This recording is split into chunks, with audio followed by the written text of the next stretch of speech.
ஓம் நமச்சிவாய. திருச்சிற்றம்பலம். சிவாய நமக. சிவசிவாய நமக. என் அன்பு குழந்தையே, என் மீது ஆணையாக அற்புதம் ஒன்று உனக்கு நடக்கப் போகிறது. இது சிவபெருமானின் வாக்குறுதி மகளே.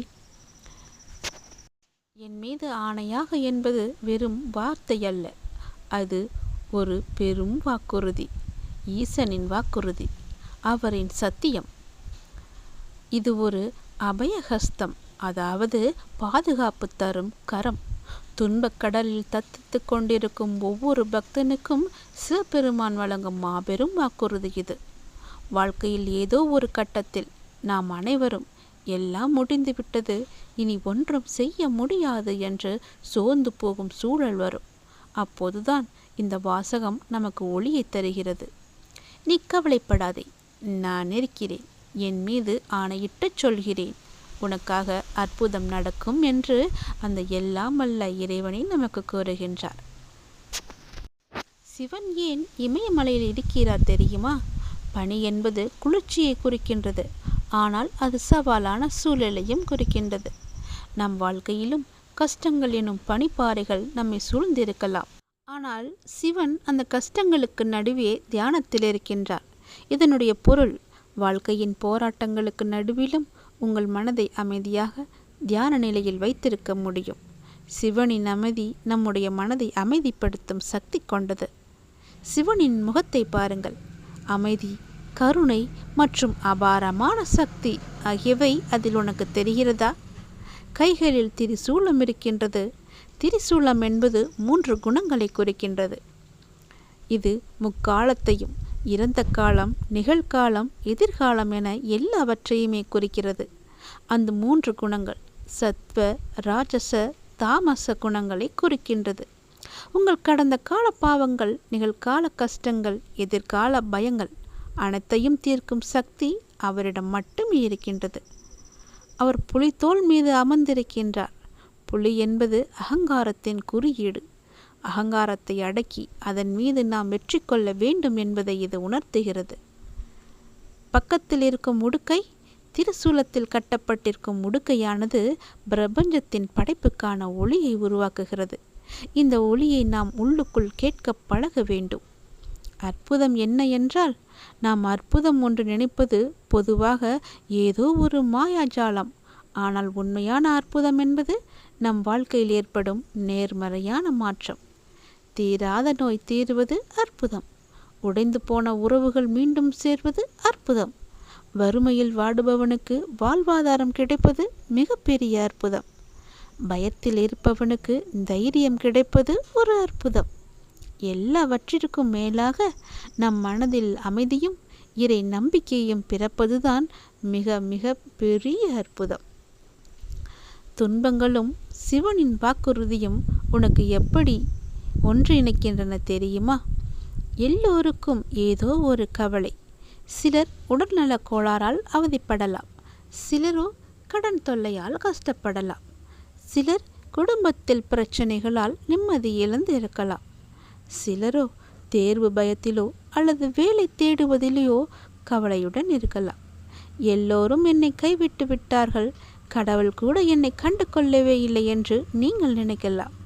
அப்போதுதான் இந்த வாசகம் உன் கண்ணில் படும். என் மீது ஆணையாக உனக்கு அற்புதம் நடக்கும் என்று ஈசன் உங்களிடம் பேசுவார். ஏன் ஆணையாக? ஆணை என்பது ஒரு உறுதிமொழி. சிவன் தன்னுடைய சத்தியத்தின் மீதும் தன் பக்தர்களின் பக்தியின் மீதும் ஆணையிடுகின்றார். அவர் பொய் சொல்ல மாட்டார். அவர் வாக்கு கொடுத்தால் அதை நிச்சயம் நிறைவேற்றுவார். கடவுள் ஏன் பிரார்த்தனையை கேட்குவாரா என்ற சந்தேகம் உங்களுக்கு அடிக்கடி வந்து கொண்டிருக்கிறது அல்லவா? சிவன் முக்கண்ணன். அவர் உங்கள் பிரச்சனைகளை பார்ப்பார். அவர் செவிமடுப்பார். உங்கள் பிரார்த்தனைகளை அவர் கேட்கின்றார்.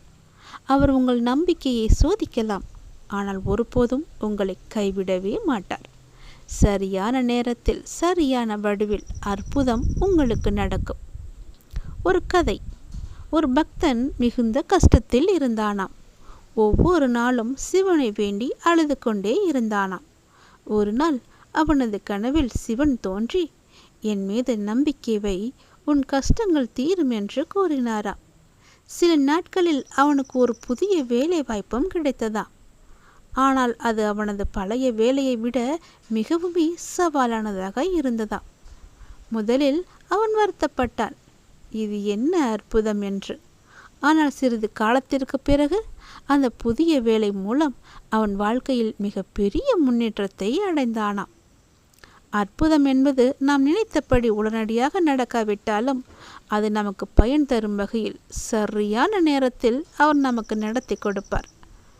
சிவன் வாக்குறுதி கொடுத்து விட்டார், அற்புதம் நடக்கும் என்று சொல்லிவிட்டார். ஆனால் எந்த அற்புதமும் நம் வாழ்க்கையில் பலன் தர நாமும் சிலவற்றை செய்துதானே ஆக வேண்டும்.